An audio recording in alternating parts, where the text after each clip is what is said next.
Putusan MK berlaku, bagaimana nasib koalisi Indonesia Maju adalah tema satu meja The Forum malam ini. Telah hadir di studio dari ujung sebelah kanan Mardhani Alisera, politisi PKS. Malam Bang Mardhani. Ahmad Doli Kurnia dari Partai Golkar, Bang Doli. Lalu ada Andi Malarangeng, Sekretaris Majelis Tinggi Partai Demokrat. Nusirwan Sujono, Ketua DPP PDI Perjuangan. Dan ada pengamat politik Ahmad Khoirul Umam. Malam Bang Ahmad. Saya ke Bang Doli. Bang Doli, di ujung-ujung akhir Golkar kelihatan bingung ya. Tiba-tiba memberikan rekomendasi kepada Andra Soni, kemudian tiba-tiba balik ke Air. Dan apa yang terjadi pada Golkar? Gak bingung, nyantai, biasa aja. Biasa aja? Biasa aja. Jadi sebetulnya begini, saya sebut Project Arin ya. Project Arin? Project Airin. Oke, terus apa? Project Airin ini sudah disiapkan Golkar sejak 3-4 tahun yang lalu sebenarnya. Bahkan ya kita kan, saya waktu itu sebagai wakil ketua pemenang pemilu, ya tugasnya untuk menangkan partai. Dari awal kita sudah melakukan talent scouting, profiling siapa kader-kader yang mau diorientasikan jadi caleg, mana yang jadi kepala daerah. Nah Airin ini udah kita persiapkan lama sebenarnya, bahkan udah ikut ujian, sampai ikut pileg, menang dapat 300.000 suara secara elektoral bagus. Oke. Jadi udah dipersiapkan lama untuk calon gubernur di Banten. Oke. Nah tapi kemudian dalam menghadapi pilkada, Golkar ini kan punya dua prinsip sebetulnya. Yang pertama adalah bagaimana ikut kontestasi pilkada ini, siap orang atau siap calon yang kita calonkan itu ya harus punya potensi menang. Oke. Dan itu ada syaratnya di Airin. Oke. Nah sampai kemarin, mau Airin itu ada diisukan di luar Golkar, didukung siapa segala macam, bukan malah tambah turun, tambah naik elektabilitasnya, hampir 80%. Jadi itu salah satu syarat sikap prinsip yang dipegang oleh Golkar. Nah satu lagi sebenarnya, bahwa kami Golkar berkomitmen adalah menjadi bagian dari Koalisi Indonesia Maju yang kita sepakat kerjasama yang selama ini cukup bagus, kita rawat, kita pertahankan, dan kita bangun sinergi selama 5 tahun ke depan. Apa hubungannya dengan pilkada? Ya kita berharap ada sinergi juga pemerintah pusat dengan pemerintah daerah. Makanya kami punya kepentingan kepala-kepala daerah yang kita dorong ini adalah nanti yang bisa bersinergi dengan pemerintah pusat. Tapi gini Bang Doli, kenapa pada sebelum Airin kemudian diberikan rekomendasi, diberikan pada Andra Soni dulu? Nah jadi begini, kita juga pada akhirnya, pertama gini, kalau soal itu mungkin teman-teman DPP ya yang bisa jawab. Tapi saya begini, pertama saya mau berterima kasih kepada DPP yang sekarang, yang kemudian pada akhirnya melihat realitas, melihat fakta, dan ini adalah keputusan yang tepat. Saya mendapatkan banyak juga masukan, mungkin juga masuk ke teman-teman DPP ya, surat-surat aspirasi dari ulama-ulama di Banten, dari Jawara, tokoh-tokoh masyarakat, yang mereka meminta supaya Golkar tuh dukung Airin. Nah kenapa? Ya karena memang mungkin selama ini Ibu Airin dianggap cukup capable, cukup berhasil sebagai kepala daerah di Tangerang, dan memang berasal dari keluarga yang memang sangat dekat dengan masyarakat Banten dan Golkar gitu. Nah ini yang saya kira pada akhirnya membuat teman-teman DPP pada akhirnya mengambil keputusan yang seperti sekarang terakhir untuk mendukung Airin dan pasangannya Pak Ade itu. Oke, baik. Bung Mardhani, ini juga PKS tiba-tiba di Tangsel kemudian juga mencabut dukungan dan kemudian mengalihkan dukungan pada itu, apa juga yang terjadi itu sebenarnya? Mas Budiman, sejak keputusan MK memang bingung semuanya. Konstelasikan ada perubahan. Oke. Tidak bingung, tetapi biasanya kita thresholdnya 20%, sekarang 6,5 sampai 10. Di Tangerang Selatan PKS suaranya cukup besar, bisa memajukan sendiri. Sebelum keputusan MK, komunikasi yang dibangun dengan teman Gerindra, dengan teman-teman yang lain, maju Ariza sama Marcel. Tapi dengan keputusan MK, kita melihat ini ada peluang. Kita memanfaatkan keputusan MK untuk membuat soliditas partai di Tangsel menjadi kuat. Karena kita bagus suara di pileg, maka kita majukan kader kita. Jadi tidak ada urusan dengan partai yang lain. Ini peluang, memang partai yang baik kan memang mengajukan kadernya untuk menjadi calon kepala daerah. Oke, apakah alasan yang sama juga terjadi pada Partai Demokrat yang kemudian juga di Tangsel juga kemudian berubah juga? Kalau persoalannya kan kalau kita ada beberapa daerah tidak ada tokohnya yang kuat untuk jadi calon bupati atau wakil bupati, sehingga pada daerah-daerah di mana kita tidak punya calon, punya kursi tapi tidak punya calon yang kuat, biasanya kita sama-sama dengan Kim. Kita mendukung siapa yang dicalonkan Kim. Nah, sebaliknya juga dengan keputusan MK itu ada beberapa daerah di mana kita bisa jalan sendiri. Tadinya harus bersama-sama, misalnya di Sulawesi Utara, Eli Lasut itu tadinya harus butuh satu lagi pasangan bersama-sama dengan Golkar waktu itu. Tapi tiba-tiba kan Golkar mengalihkan dukungannya kepada yang lain. Tapi kami bisa jalan sendiri, tidak masalah. Justru ini juga kesempatan. Maka di Sulut kami Demokrat-Demokrat. Karena bisa jalan sendiri. Jadi ada peluang karena Mahkamah Konstitusi membuat syaratnya menjadi lebih rendah lah. Karena dengan 6,5-10% itu. Kami juga mengundang perwakilan dari Partai Gerindra, tapi yang bersangkutan belum datang sampai sekarang. Tapi pertanyaan gini, dengan konstelasi politik yang berubah, apakah berarti Kim itu sudah bubar? Oh enggak. Oh enggak? Enggak dong, terutama sekali lagi, misalnya di daerah-daerah di mana kami enggak punya tokoh. Di Jawa Barat kami punya kursi banyak, tapi tokohnya misalnya di situ ada Dede Yusuf, kita tawarin, Dede Yusuf mau maju enggak? Dia bilang saya lebih baik tetap di parlemen. Ada lagi ibu mantan bupati 2 periode di Karawang, Ibu Selika. Kita bilang, ayo maju, nomor 1 atau nomor 2. Waduh, saya di parlemen aja. Ini persoalan juga memang, kalau sudah terpilih di parlemen, apa DPR atau DPRD, biasanya sudah agak ragu-ragu untuk maju karena harus mundur. Jadi mereka berpikir 2 kali. Nah, ketika kita tidak punya kader sendiri untuk nomor 1 atau nomor 2, kita tentu sama-sama dengan Kim. Tapi kalau kita punya kader sendiri yang bisa maju, ya kita ajak Kim untuk bersama-sama. Tapi kadang-kadang di partai lain di Kim juga ada kader juga, sehingga peta politik lokalnya bisa berbeda. Nah, karena itu tidak bisa digeneralisasi secara keseluruhan, tetapi peta lokal masing-masing bisa berbeda-beda. Beda-beda, oke baik. Mas Nusirwan, ini juga PDIP menjadi menarik ya. Mas Anies sudah berfoto dengan Rano Karno gitu. Tiba-tiba yang muncul adalah Pramono Rano Karno. Apa yang terjadi pada PDIP sebetulnya? Proses biasa saja. Biasa saja. Ya. Dan juga pada saat terjadinya perjumpaan itu terjadi di banyak daerah. Yang kebetulan ini ada di Jakarta sehingga menjadi pusat perhatian termasuk Kompas begitu. Tapi sebetulnya ini berlaku juga di tempat yang lain.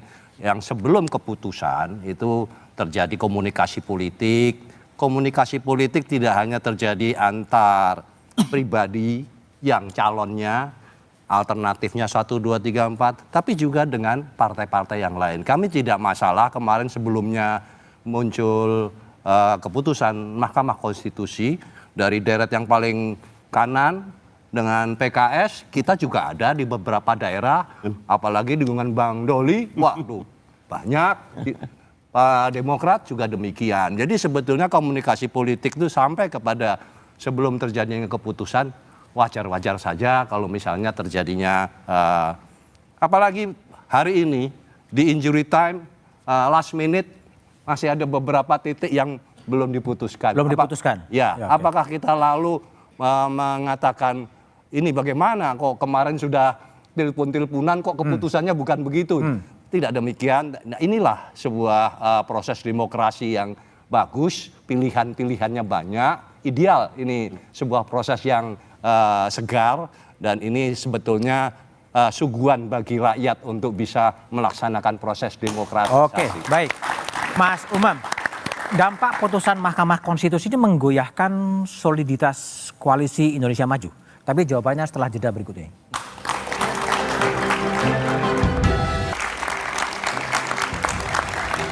Masih bersama saya Budiman Tanrijo di Satu Meja The Forum. Ahmad Khairul Umam, dengan putusan MK dan perkembangan politik sekarang, apakah berarti Kim Plus itu sudah bubar?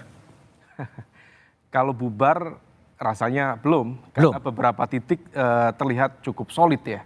Misalnya di Jawa Tengah, kemudian Jawa Timur, relatif cukup terbukti cukup solid. Tetapi memang putusan dari Mahkamah Konstitusi ini menjadi ujian bagi iman politik Koalisi Indonesia Maju. Apakah tetap solid ataukah akan terfragmentasi? Karena kalau misal kita cermati mulai dari proses di Balik kemarin, yang di tahap pertama tadi dijelaskan Pak Nusirwan, di Balik itu Semuanya setuju, semuanya Semua sepakat, setuju. kecuali PDIP. Iya. Tetapi dalam proses di paripurna tidak setuju. Pertanyaannya apakah ini faktor teknis karena pintu depan dan pintu belakang DPR itu sudah diblok oleh teman-teman mahasiswa, ataukah ini faktor strategis? Kalau misal ini faktor strategis, berarti terjadi intra-elit konflik di dalam koalisi Indonesia Maju. Ada intra-elit konflik di dalam KIM. Dalam arti bahwa ada perbedaan cara pandang, perbedaan perspektif, di mana kemudian agenda kepentingan itu juga kemudian berbeda. Oke. Nah, saya nggak tahu apakah ini kemudian implikasinya ada yang merasa ditinggalkan oleh barisan kekuatan politik tertentu, sehingga agendanya yang harusnya mulus di proses paripurna akhirnya tidak terjadi. Nah, ini yang kemudian menjadi sebuah ujian. Nah, pertanyaannya selanjutnya adalah, kalau misal kemudian di proses paripurna ini implikasi dari intra-elit konflik, sifatnya strategis, tidak terjadi putusan itu, maka besar kemungkinan terjadi evaluasi pada level operator atau orkestrator yang selama ini memainkan langgam dalam konteks kekuasaan di level nasional ini. Nah, kalau misal memang ada evaluasi, maka ini menjadi sebuah kesempatan yang sangat baik bagi partai-partai politik di dalam KIM, terutama yang merasa selama ini ada baku atur, ada kawin paksa, ini adalah kesempatan bagi mereka untuk menunjukkan kedaulatan partainya. Maka bisa kita cermati apa yang terjadi di Golkar, tiba-tiba berbalik arah mendukung Airin, yang sebelumnya clear memberikan dukungan pada Andreas Soni. Fakta politik seolah kemudian ada kawin paksa di sana, yang kemudian dikoreksi begitu saja. Tembak Mas, tadi intra-elit konflik. Kalau konflik kan ada dua kelompok itu. Iya. Siapa sama siapa? Tampaknya ada pemegang saham yang cukup besar di dalam koalisi ini. Salah satunya tentu adalah Pak Prabowo sebagai presiden terpilih. Pak Prabowo dengan? Ya, salah satunya barangkali yang kemudian bisa kita analisa kekuatan besar yang selama ini memberikan dukungan kepada Pak Prabowo. Dalam konteks ini, let's say misalnya Pak Jokowi yang relatif memiliki dukungan yang kontribusi juga ya dalam proses pemenangan Pak Prabowo. Pak Jokowi tentu memiliki agenda kepentingan ekonomi politik tertentu, Pak Prabowo barangkali juga memiliki potensi agenda kepentingan politik yang lain. Nah, kalau misal kemudian ini ternyata tidak sama, maka bisa saja ini menjadi awal dari fragmentasi, ataukah ini ya sekedar ujian soliditas dari KIM itu sendiri. Oke, baik. Bang Doli, betul ada konflik, intra-elit konflik dalam tubuh KIM? Saya kira enggak ya. Beda pendapat. Sampai hari ini insya Allah koalisi Indonesia Maju itu tetap solid. Begini ya, saya dari awal selalu membantah kan, selalu ada orang pertanyaan, ini nanti pasti koalisi Indonesia Maju pecah, kemudian konflik dan segala macam. Saya bilang narasinya bukan kayak begitu ya. Jadi kita udah punya komitmen untuk bisa merawat kebersamaan kita 5 tahun ke depan. Nah, untuk menghadapi pilkada seperti ini, jadi begini, ini kan pilkada bukan baru pertama kali kita laksanakan. Udah punya pengalaman 2020, 2018, 2017. Yang dimana kita semua partai-partai politik ini, ya itu sudah terbiasa sebetulnya. Di daerah ini kita bisa bekerja sama-sama, di daerah lainnya juga seperti itu. Ya. Nah, dalam konteks yang sekarang 2024 ini memang agak unik. Kenapa? Pilkadanya berdekatan dengan pilpres. Nah, jadi sebetulnya di lapangan, ini kita udah biasa juga sebetulnya, bukan hanya dengan soal KIM, sama dengan partai politik yang lain termasuk dengan PDIP segala macam itu, komunikasi kita baik-baik aja. Oke. Ini yang saya katakan, narasinya bukan perpecahan, tapi berlomba-lomba dalam kebaikan. Oh, bagus sekali. Kira-kira Gitu. begitu. Menarik. Andi, ini apa? Kalau ini beda banget ya. Uma mengatakan ada intra-elit konflik, ini berlomba-lomba dalam kebaikan. Tapi kalau Andi gimana? Putusan MK, Balek, oke. Paripurna pecah, pilkada pecah. Apa yang terjadi? Saya rasa nggak selinier itu. Karena ternyata kalau KIM kan kita sepakat mendukung Pak Prabowo dan pemerintahan Pak Prabowo. Oke lah, ini ngomong 5 Balek tahun dulu ke lah. depan. Balek Tetapi kemudian kalau mengenai politik yang lebih rendah lagi, termasuk untuk pilkada, lebih praktis lagi sifatnya, karena di situ ada peta politik lokal yang berbeda, kepentingan masing-masing partai, tokoh-tokoh beda-beda, di mana kita sama, di mana kita bisa berbeda. Mungkin kita terpaksa harus bilang, sorry bos, kita di sini punya kader sendiri. Oke, tapi kalau dalam konteks Balek, itu KIM setuju semua, Balek di tingkat 1. Kalau urusan itu agak berbeda. Misalnya kita kan tidak semua mengerti apa yang terjadi di Balek. Nggak ngerti. Termasuk saya baru tahu setelah hasilnya yang terjadi. Baru ketika kita baca hasil, ternyata kita lihat, wah ini nggak pas dengan putusan Mahkamah Konstitusi. Lalu bagaimana solusinya dalam Nggak datang situasi aja kayak gitu? begini? Yang paling gampang adalah kirim 2 orang saja datang kan Oh, begitu. itu. Melihat situasi bagaimana. Dan kemudian di luar juga sudah kita lihat pasti akan ada reaksi publik, terutama dari mahasiswa. Dan karena itu mungkin yang paling pas posisi kita adalah ia cuma kirim 2 orang. Kirim 2 orang. Nah kemudian setelah itu tampaknya teman-teman yang lain juga sama juga. Oke. Baik, Bung Mardhani. Jadi gimana kalau Bung Mardhani lihat tadi intra-elit konflik, berlomba-lomba dalam kebaikan, apa yang terjadi kalau dalam introspeksi dari PKS? Ini ada koinsiden. Koinsiden? Pertama ini pertama kali kita melaksanakan pilkada serentak. Saya sama Doli ini sama-sama Komisi 2, 2015, 17, 18, 2020, sekarang puncaknya. Jadi setiap partai ini harus mikir 37 provinsi dan 509 kabupaten kota nih. Oke. Nah, sehingga saya melihat ini beban sendiri. Yang kedua, keputusan MK itu datangnya sepekan sebelum pendaftaran. Oke. Sehingga koinsiden ini membuat bukan chaos sih, jadi perhitungan ditata ulang. Sehingga wajar kalau timbul banyak langkah dan gerak karena pada intinya partai politik kan ingin menang. Dengan adanya 2 ini, contohnya gini Mas Budiman.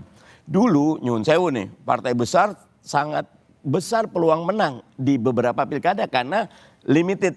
Cuma 10 atau kadang-kadang cuma 2, 3. Sekarang semua serentak.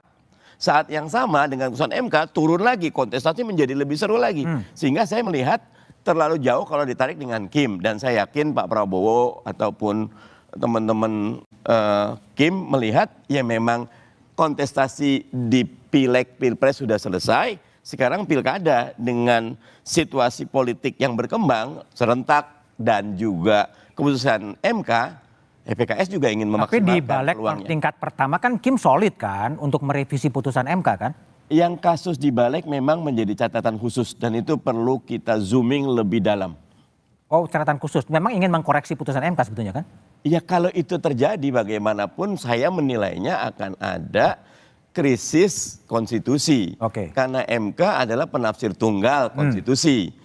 Normanya sudah dibuat oleh MK, tiba-tiba ada usulan. Nah seperti apa prosesnya nanti kita bahas lebih lanjut. Oke, baik. Bung Nusirwan, betul ada konflik sebetulnya. Mulai dari balik, putusan MK, balik sampai kemudian ke pilkada.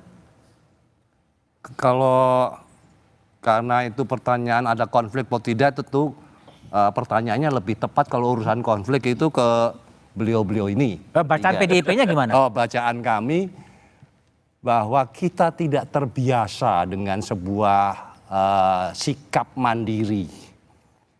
Tidak terbiasa dengan sikap mandiri Sikap partai. mandiri partai.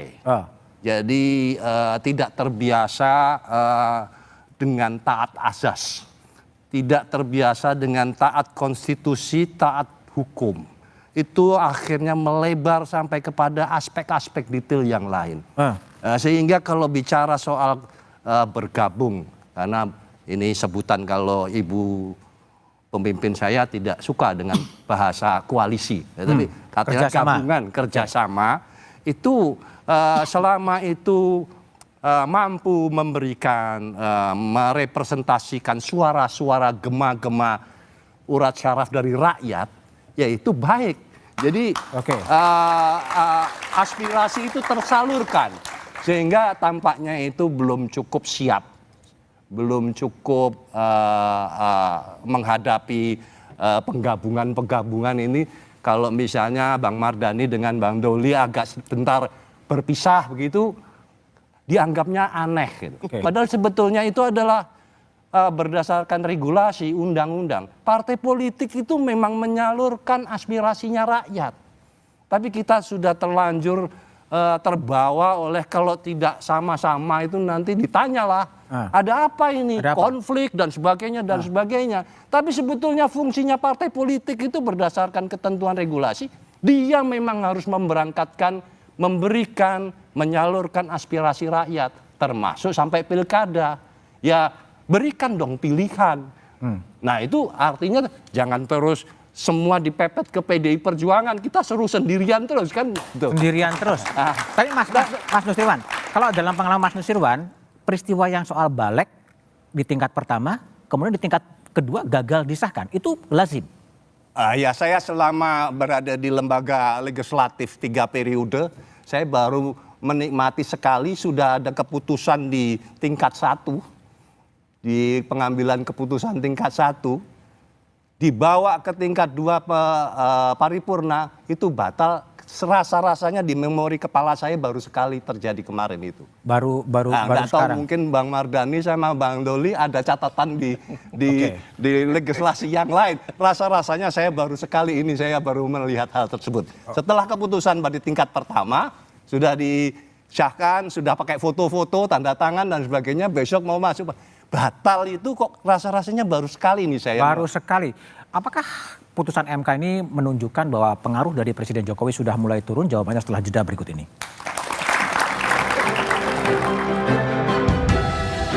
Saya berkonsultasi, saya datang langsung dan saya juga telepon langsung.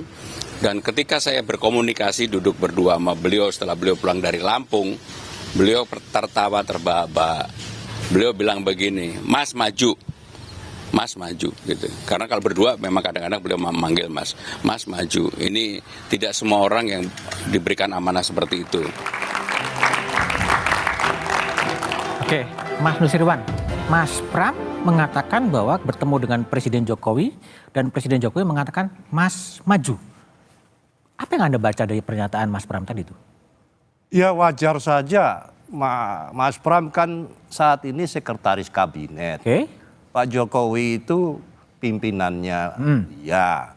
Jadi ya normal atau kepatutannya ya lapor. Kemudian tentu akhirnya dijawab, Mas maju saja. Ya saya tidak melihat ada hal yang aneh di situ. Wajar-wajar saja gitu. Wajar-wajar saja. Iya, apakah akan mungkin jangan begitu? Kayaknya ya enggak gitu. Jadi saya pikir ya jawaban malah saya bertanya, kenapa Pak Budiman menanyakan hal tersebut? Menurut kami tidak ada hal yang aneh di situ. Tidak hal. Tapi betulkah dari dulu Pak Jokowi dan Pak Prabowo menginginkan Mas Pram maju? Oh itu kata Pak Budiman, tapi kami tidak memiliki memori data bahwa Mas Pram ingin diminta untuk maju. Yang jelas bahwa itu di internal itu adalah merupakan kalau untuk keputusan maju sebagai kepala daerah itu adalah mutlak hak prerogatif Ibu Ketua Umum. Oke, baik, Mas Umam. Ya. Terbuka Mas Pram mengatakan juga Pak Jokowi mengatakan Mas maju. Ini restu atau apa yang Anda baca? Restu dalam konteks komunikasi politik biasa ya. Tetapi yang menjadi menarik adalah kenapa PDIP mengusungnya Pak Pramono. Karena begini, kalau misal kemudian kita cermati pasca putusan MK, ini implikasinya ada beberapa hal. Pertama ya, terutama ada kecenderungan dari sejumlah koalisi atau dalam bahasanya Pak Nusirwan tadi kerjasama politik di level pilkada itu yang orientasinya satu, memang ingin menang, yang kedua mencari aman. Ini dua hal yang terpisah. Kalau misal memang orientasinya menang, maka hitung-hitungannya tidak seperti ini. Maka kalau misal kemudian memang betul ingin menang, harusnya PDIP mengusungnya bukan Pak Pramono. Karena dari ukuran elektabilitas, infrastruktur politik, infrastruktur non-politik, jaringan-jaringan yang lain, Pak Pramono relatif kurang begitu mempersiapkan diri dalam kontestasi di Pilkada DKI Jakarta. Berbeda kalau misal kemarin opsi misalnya dengan Anies Baswedan. Anies Baswedan memiliki basis pemilih loyal yang sama dengan PKS. Jakarta Timur, Jakarta Selatan, Jakarta Pusat. Kalau misal kemudian Anies Baswedan diusung oleh PDIP, maka berpotensi menciptakan split ticket voting di dalam basis internal PKS itu sendiri. Artinya ada gabungan ini kalkulasi menang. Ingin menang ya. Di saat yang sama kita cermati pergerakan dari PKB misalnya. PKB itu di Jawa Timur Mas, kalau misal memang orientasinya menang, harusnya bersatu dengan PDIP. Karena dalam tanda kutip memang ada relasi konflik antara PKB dengan PBNU, di mana Mbak Hovifah adalah representasi PBNU, maka PKB tidak mungkin berada di Mbak Hovifah. Maka opsinya adalah harusnya dengan PDIP yang potensi menangnya ada. Pertanyaannya, kenapa per hari ini PKB juga mengusung nama Misalnya Mbak Lulu dengan Mas Lutmah Hakim. Dua-duanya dari PKB karena memiliki golden ticket. Dan Mbak Lulu itu basisnya adalah dapilnya Jawa Tengah, bukan Jawa Timur. Artinya ini orientasinya bukan orientasi menang. Bukan oleh menang. Tetapi mencari aman. Nah, maka kemudian kalau misal kita cermati, ini menjadi banyak spekulasi, termasuk di Jakarta. Barangkali, konon ada informasi spekulatif bahwa keputusan di level paripurna yang gagal itu adalah bagian dari proses negosiasi dan juga kompromi dalam konteks memberikan ruang bagi PDIP supaya tidak tercorner di sejumlah titik pilkada, tetapi di sisi lain komitmennya adalah tidak mengajukan Anies Baswedan di level pilkada Jakarta. Oke, baik. Gimana Mas Nusirwan? Betul nggak analisa itu? Memang inilah kesulitannya untuk seluruh lini atau seluruh pihak yang berkepentingan terhadap proses demokratisasi termasuk Mas Umam maupun teman-teman dari partai politik untuk tidak kita berpikiran pragmatis. Itu pekerjaan paling sulit. Oke. Dan itulah yang kita hadapi saat ini. Karena semuanya hitungannya akhirnya adalah menang kalah. Mudah bagi PDI Perjuangan kalau di semua daerah itu apabila ingin hanya pertimbangannya untuk menang, itu cepat. Tapi kita punya tanggung jawab yang lain. Oke. Dan tentu bahwa forum ini tidak Bagi membahas. PDIP menang kalah nggak terlalu penting ya, kira-kira menjadi begitu ya? Kesimpulannya tidak langsung koma, langsung titik, tidak perlu menang, itu tidak demikian juga. Oke. Tapi tentunya kita partai tentu ada ideologi, Oke. ada pemahaman-pemahaman yang harus kita jaga. Oke. Dan itu menjadi pertanggungjawaban bagi rakyat pula. Baik, Ya. baik. Bung Doli, pasca putusan MK, banyak orang melihat bahwa pengaruh dari Presiden Jokowi mulai meredup. Betul? Saya begini ya, kan hubungan Pak Jokowi dengan partai-partai politik ini selama ini bagus-bagus saja. Terutama kami misalnya di Koalisi Indonesia Maju, ya. Apalagi ketua umum partai politik yang ada di Koalisi Indonesia Maju ini kan ada di kabinetnya Pak Jokowi. Jadi sebenarnya selama ini hubungannya sampai sekarang dan nanti saya kira sampai Pak Jokowi berakhir masa jabatannya, ya itu pasti selalu bagus saja. Karena masih dalam bagian bagaimana mensukseskan sampai akhir periode ini kan pemerintahan Pak Jokowi dengan Pak Ma'ruf Amin. Jadi menurut saya kalau dalam konteks Koalisi Indonesia Maju, Golkar lah paling tidak kami melihat bahwa hubungan kami dengan Pak Jokowi masih bagus-bagus saja. Bagus-bagus. Bung Mardhani, kalau di PKS memandangnya apakah pengaruhnya tetap strong? Apakah udah mulai mereda? Pak Jokowi di depan Nasdem bilang udah ada yang meninggalkan dan lain sebagainya gitu? Tentu karena PKS tidak bagian dari koalisi Kim yang pertama ini, kami tidak terlalu detail ya. Tetapi intinya keputusan MK, Mas Budiman, memang membawa beberapa dampak. Yang pertama, kontestasi menjadi lebih menarik karena thresholdnya turun. Yang kedua, partai-partai punya peluang untuk mengajukan kadernya. Apresiasi Mas Umam, walaupun PKB sendirian berani mengajukan, PDIP berani. Kami di Tangerang, buat kami itu bagian pertanggungjawaban publik bahwa partai itu adalah sarana kaderisasi. Nah yang ketiga, ini Mas Budiman bisa menurunkan money politik. Karena engagement publik tadi kota kosongnya mulai menghilang. Sekarang kontestasi menjadi menarik gitu loh. Ada kontestasi karya gagasan. Dan ini yang harus disyukuri. Terlepas dari Pak Jokowi menguat melemah, buat saya yang paling penting disyukuri dari keputusan MK adalah demokrasi menjadi menarik, membaik, dan punya prospek yang bagus. Baik. Bung Andi, gimana? Lihat Pak Jokowi di depan Nasdem mengatakan sudah mulai ditinggal, minta RUU TNI disahkan, kemudian Balik mengatakan enggak lah nanti aja. Apa yang Anda baca perubahan ini? Secara konstitusional memang Pak Jokowi masa jabatannya sampai 20 Oktober. Dan selama sampai 20 Oktober beliau ada presiden kita, pemimpin kita, dan kami pun dari kalau Partai Demokrat menghargai, menghormati beliau sampai dan insya Allah mengamankan hingga akhir masa jabatannya. Memang dalam ilmu politik seringkali dikatakan begini, biasanya ada istilah lemdak presiden. Lemdak presiden. Ketika presiden baru sudah terpilih tapi belum dilantik, jadi selama itu presiden lama, presiden yang ada kan masih tetap existing sama masa jabatan. 20 Oktober. Di Amerika misalnya kalau bulan November sudah tahu siapa yang terpilih, tapi kan pelantikan masih Januari. Nah proses itu seringkali dianggap lemdak presiden. Tetapi Di Indonesia kan nggak ada itu. ya tidak ada istilah itu, dalam konstitusi kita juga tidak ada istilah itu. Cuma orang melihat real politiknya bagaimana. Ya tergantung dari bagaimana orang menafsirkan. Kira-kira begitu. Ya, MK telah memutuskan soal ambang batas untuk pilkada, tapi bagaimana dengan ambang batas nanti untuk pemilu presiden, kita bahas setelah jeda berikut ini.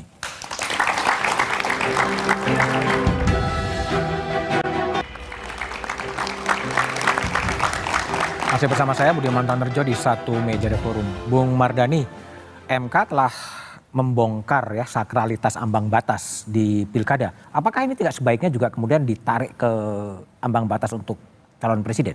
Setuju, karena dari dampak sebetulnya pilpres dengan pilkada sama-sama memilih figur, sama-sama memilih eksekutif. Ketika salah satu yang saya baca alasan kenapa MK berani 6,5 sampai 10 kan ngikut kepada calon independen. Sehingga ada equality before the law. Ketika calon independen 6,5 sampai 10, maka parpol pun 6,5 sampai 10. Dan ternyata sekarang kita melihat ada dinamika yang sehat, ada kontestasi yang membuat engagement publik meningkat, sehingga efeknya kualitas demokrasi kita membaik. Termasuk diantaranya adalah kita melihat peluang money politik melemah.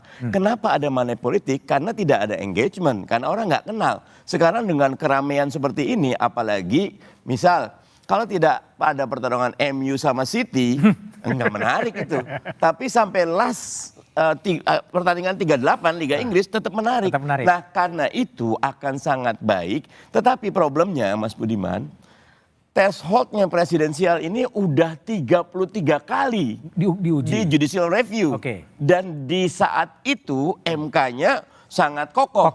Tetapi dengan novum, temuan baru keputusan MK yang sekarang, buat saya, partai PKS juga udah pernah mengajukan loh, biar turun, ya. Tidak 0 ya. Kalau 0 susah. Tapi 6,5 sampai 10 ini itu sehat, sehingga ada kontestasi. Tidak 1 atau 2 pasang calon, kemarin udah bagus 3. Tapi 4 jauh lebih baik, sehingga ada masyarakat melihat bahwa semua aspirasi terwujudkan. Baik, Bang Doli, kalau Golkar, apakah akan political review lewat undang-undang atau judicial review lagi ke Mahkamah Konstitusi soal ambang batas presiden?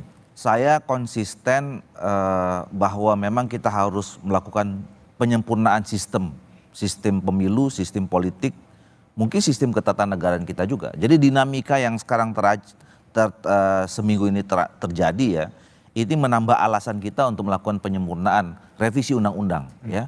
Dan banyak, bukan hanya soal threshold saja ya, bukan soal threshold presidensial, baik itu di pilpres maupun di pilkada, tapi juga yang lain, ada parliamentary threshold, ada sistem pemilu kita, sampai misalnya soal posisi Mahkamah Konstitusi ya, saya sebetulnya direview juga. Ya, jadi begini, Mahkamah Konstitusi ini kan tugasnya menguji undang-undang dengan Undang-Undang 45 gitu loh. Tetapi kita juga membebankan MK dengan tugas menyelesaikan sengketa-sengketa. Ini besok ini yang menyelesaikan sengketa 508 plus 37 ini kan MK. Yang menurut saya itu nggak relevan dengan tugasnya sebagai pemegang otoritas konstitusional kita gitu. Nah juga ya ini saya tapi ini nantilah ke depan ya. Putusan Mahkamah Konstitusi ini kan sepertinya menempatkan Mahkamah Konstitusi sebagai pembuat undang-undang ketiga. Padahal kan sebetulnya pembuat undang-undang cuma 2, DPR sama pemerintah. Tapi karena memang hierarki perundangan kita mengatakan putusan Mahkamah Konstitusi final and binding, kita harus hormati. Terima ya. Apapun isinya. Ya, ini kan norma baru nih yang terakhir ini. Baik. Bung Andi, jadi presidensial thresholdnya juga harus dikurangin gitu? Oh harus, karena supaya menjadi setara semuanya toh. Calon independen 6-10%, kemudian sekarang pilkada 6-10%, mestinya pemilihan presiden juga 6-10. Anggaplah paling tinggi 10. Salah satu alasan kenapa ada presidential threshold, katanya wah nanti terlalu banyak orang mau jadi presiden. Lalu kemudian nanti karena terlalu banyak menjadi complicated. Alasannya kalau 10% misalnya kan maksimal 10. Ternyata di pilkada ini dengan ketentuan Mahkamah Konstitusi, setelah kita lihat 500 lebih kabupaten kota dan 37 provinsi, itu yang bisa 5 paling tinggi ada 5 pasang. Dan itu hanya hitung jari. Dikit juga ya? Kebanyakan 2, 3, 4. Jadi tidak ada alasan bahwa dengan presidential threshold hanya misalnya turun jadi 6 sampai 10, lalu kemudian jumlah calon presiden begitu banyak. Paling banyak 5, dan 5 pun sudah pernah terjadi, yaitu tahun 2004 ketika Presiden SBY pertama kali jadi, pemilihan langsung pertama itu 5 pasang, dan fine aja. Nggak ada masalah ya? Nggak ada masalah. Bung Nusirwan, jadi kalau PDIP yang selama ini juga bersikokoh menjaga ambang batas tinggi, itu apakah juga akan diturunkan di Pilpres nanti? Sebaik apapun aturan, selengkap masukan yang diterima dari berbagai pihak, akhirnya tertuang di dalam aturan, itu kembali lagi kepada penyelenggara, kembali lagi kepada yang akan berpartisipasi, karena kita sudah menikmati pada hari-hari, pada beberapa waktu terakhir ini dengan suguhan-suguhan angka. Toh pada akhirnya akan kembali lagi kepada partai politik dalam hal ini ya. Di dalam dia ada satu, pertama ada keberanian, ada kemandirian untuk mampu berani menampilkan. Kalau kita tadi bicara presiden, siap tidak? Karena belum tentu, tadi sudah disinggung oleh Bang Andi tadi, bahwa apakah kalau sudah diturunkan itu terus calonnya menjadi banyak? Enggak juga. Enggak juga. Pilkada yang saat ini temannya Bang Doli sama Bang Mardhani banyak sekali ngumpul yang seharusnya dengan angka yang sebelumnya sebetulnya bisa menjadi 3 atau 4 calon, itu bukan berarti tidak bisa. Nggak usah diturunkan pun sebetulnya kalau misalnya itu menjadi berani. Ini mohon maaf Pak, jadi kalau misalnya ambil contoh yang sekarang kita bahas DKI, apakah tidak bisa itu menjadi 3 atau 4? Bisa sekali. Jadi sebetulnya tidak relevan kalau mau dinaikkan atau turunkan. Kembali lagi partai politik mampu tidak menjawab atau katakanlah memberikan jalan atau saluran untuk menjadi aspirasi rakyat. Itulah yang kita perlukan. Bung Umam, jadi gimana untuk Pilpres 2029? Putusan 60, putusan 70 dari Mahkamah Konstitusi memang seharusnya menjadi jurisprudensi bagi evaluasi terhadap presidential threshold di pemilu 2029 yang akan datang. Dan ini adalah ujian integritas bagi Mahkamah Konstitusi. Banyak pihak yang menduga bahwa putusan MK pesanan A, B, C. Tetapi apa yang terjadi saat ini tentu ini bisa menjadi patokan moral, kompas moral bagi tegaknya konstitusi yang memang berakar pada aspirasi rakyat. Yang kedua, yang disampaikan Pak Nusirwan tadi sangat relevan, bahwa partai politik harus mampu menunjukkan political sovereignty, punya kedaulatan politik, tidak hanya membebek pada kekuatan besar yang kemudian punya potensi kemenangannya lebih besar, tetapi betul-betul firm, memiliki kemampuan dalam konteks pembentukan koalisi, sehingga kemudian tidak ada problem-problem yang tadi disampaikan oleh Pak Nusirwan. Terakhir, yang ketiga, terkait dengan presidential threshold, ini harus menjadi political warning, terutama bagi partai-partai besar. Karena yang menciptakan threshold selama ini, yang menjaga itu tetap ada adalah partai besar. Karena merasa dengan adanya presidential threshold 20%, maka saham politik mereka tetap terjaga tinggi. Nah kalau misalnya kemudian diturunkan, maka kemudian itu dalam tanda kutip mengurangi kekuatan politik bargaining position. Karena partai-partai kecil dan menengah juga bisa mengajukan kandidat pemimpin-pemimpin yang akan datang. Nah ini harus kita cermati, dalam konteks ini tentu PDIP dan juga Golkar yang punya kekuatan suara yang cukup besar harus menunjukkan political will untuk kemudian merevisi ini menjadi sebuah komitmen yang memang betul-betul real untuk demokrasi ke depan. Dan sebaiknya memang diturunkan kan untuk sebaiknya diturunkan 10% cukup moderat saya pikir. 10% cukup moderat. Kalau tadi soal apa ketidakdaulatan dari partai memang terjadi ya sekarang ya?